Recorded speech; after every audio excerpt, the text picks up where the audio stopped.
C শেখার পরে যখন পাইথন দেখবেন, C plus plus, Java, JavaScript অনেক সহজ মনে হবে, সুইচ করা অনেক সহজ। যে কোনো একটা ল্যাঙ্গুয়েজের ফান্ডামেন্টাল বিষয়গুলো আপনি যদি শিখে নেন, সব ল্যাঙ্গুয়েজের জন্য সমান, সব। শুধু একটু লিখার পার্থক্য, সিনটেক্স গুলো পার্থক্য থাকে।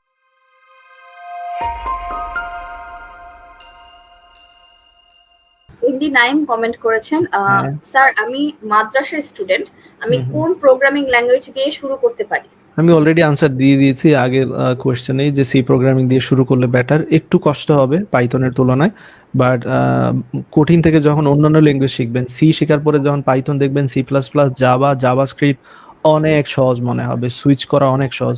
যে কোনো একটা ল্যাঙ্গুয়েজের ফান্ডামেন্টাল বিষয়গুলো আপনি যদি শিখে নেন, সব ল্যাঙ্গুয়েজের জন্য সমান, সব। শুধু একটু লিখার পার্থক্য, সিনটেক্স গুলো পার্থক্য থাকে। তাই আমার সি প্রোগ্রামিং যে প্লেলিস্টটা আছে ওটা পুরোটা দেখে নিতে পারেন, 270টার মতো ভিডিও হয়তোবা। তো সেই ভিডিওগুলো অবশ্যই দেখে নিতে পারেন।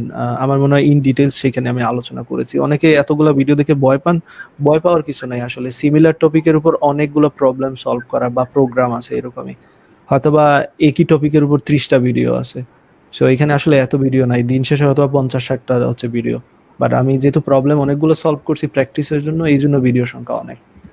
সো প্লিজ ওই প্লেলিস্টটা আপনি কমপ্লিট করে ফেলেন। অনেক ধন্যবাদ।